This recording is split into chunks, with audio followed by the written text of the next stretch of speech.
একটা সুস্থ স্বাভাবিক ডিম্বাণু একটা সুস্থ স্বাভাবিক শুক্রাণু দ্বারাই একটা সন্তানের জন্ম হয়। যদি শুক্রাণুটি অসুস্থ বা আনহেলদি হয় এবং ডিম্বাণুটি অস্বাস্থ্যকর বা ইমম্যাচিউর হয়, সেক্ষেত্রে কখনো সন্তান হবে না। আজকের ভিডিওতে কয়েকটি তথ্য দেব, যে তথ্যগুলো মানার ফলে নারী পুরুষ উভয়ে বুঝতে পারবেন যে আপনার ডিম্বাণুর কোয়ালিটি কোয়ান্টিটি ইমপ্রুভ করার জন্য আপনার কি ধরনের খাদ্য খাওয়া উচিত। আজকের ভিডিওতে যে তথ্যগুলো দিব, সেই তথ্যগুলোতে এত গুরুত্বপূর্ণ তথ্য থাকবে, যেটা আপনি সন্তান না হলে ডাক্তারের কাছে যান, ডাক্তাররা এই ধরনের ওষুধই সাধারণত আপনাকে প্রেসক্রাইব করে থাকে।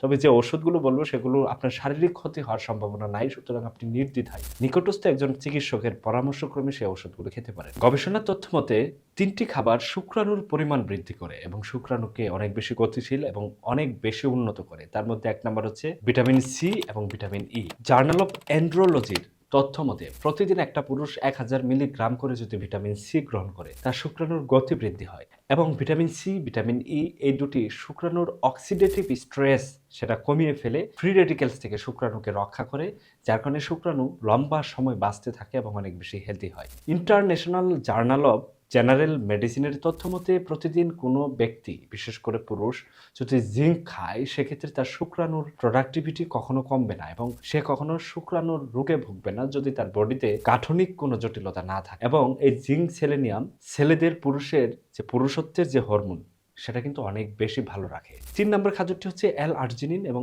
এল কার্নিটিন। নামটি আপনার কাছে অপরিচিত মনে হলেও সেটা কিন্তু আপনি আপনার হাতের কাছেই পেয়ে যাবেন এবং প্রতিদিন আপনি এই ধরনের খাদ্য খান।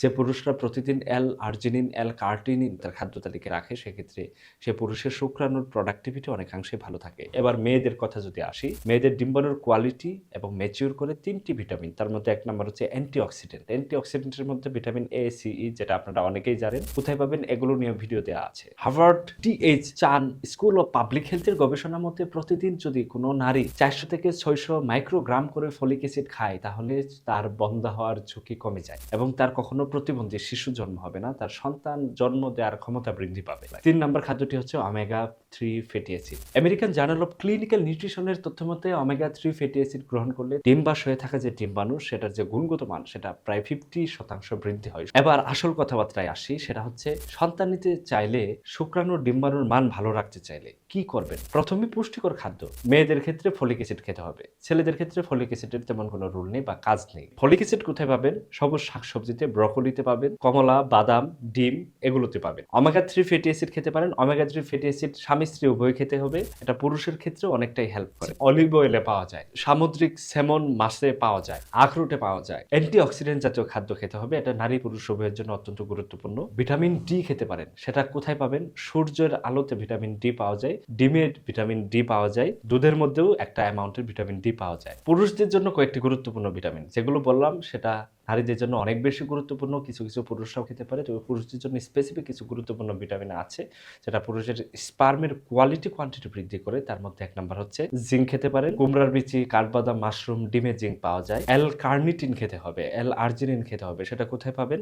সেটা লাল মাংসে প্রচুর পাওয়া যায়, দইয়ে পাওয়া যায়, অ্যাভোকাডোতে পাওয়া যায়। এগুলো খেতে পারেন। পুষ্টিকর খাদ্যের পালা শেষ, এবার হচ্ছে আসল পালা। সেটা হচ্ছে শরীরের ওজন নিয়ন্ত্রণ করতে হবে স্বামী স্ত্রী উভয়ের। যদি স্বামীর তলপেট বাড়তে থাকে, তাহলে বুঝতে হবে স্বামীর টেস্টোস্টেরন লেভেল কমতেছে এবং সেটা ওজন নিয়ন্ত্রণ করতে হবে। মেয়েদের ক্ষেত্রে ওজন বাড়লে মুখে লোম গজাবে, বিভিন্ন স্পেশাল পার্টগুলো কালচে বর্ণ হয়ে যাবে, পলিসিস্টিক ওভারিয়ান সিনড্রোমের লক্ষণ। মাসিক নিয়মিত হবে। সুতরাং পর্যাপ্ত ঘুম খুবই গুরুত্বপূর্ণ। 7 থেকে 8 ঘন্টা ঘুমাতে হবে, সেটা রাতেই কিন্তু ঘুমাতে হবে। প্রচুর পরিমাণ ঘুমালে কর্টিসল লেভেল কমে, স্ট্রেস হরমোন কমে এবং মাসিক নিয়মিত হয়। এবং সবথেকে গুরুত্বপূর্ণ হচ্ছে ছেলেদের প্রোডাক্টিভিটি ভালো থাকে। অ্যালকোহল, ধূমপান এড়িয়ে চলতে হবে, নিয়মিত জগিং বা ব্যায়াম করতে হবে। এই নিয়মগুলো যদি অনুসরণ করার ফলে 6 মাস পরেও যদি আপনার গর্ভে সন্তান না হয়, তাহলে অবশ্যই নিকটস্থ একজন চিকিৎসক দেখে চিকিৎসা করতে হবে এবং আপনি সন্তান না হওয়ার পিছনে কারণগুলো কি কি সেগুলো ফাইন্ড আউট করতে পারেন একজন ডাক্তারের পরামর্শক্রমে। আজকের ভিডিওটি এখানেই শেষ করছি। ভিডিওতে থাকা তথ্য সম্পর্কে যদি কোনো বিস্তারিত জানতে চান, অবশ্যই ভিডিওতে একটা কমেন্ট করবেন। ভালো থাকুন। আসসালামু আলাইকুম।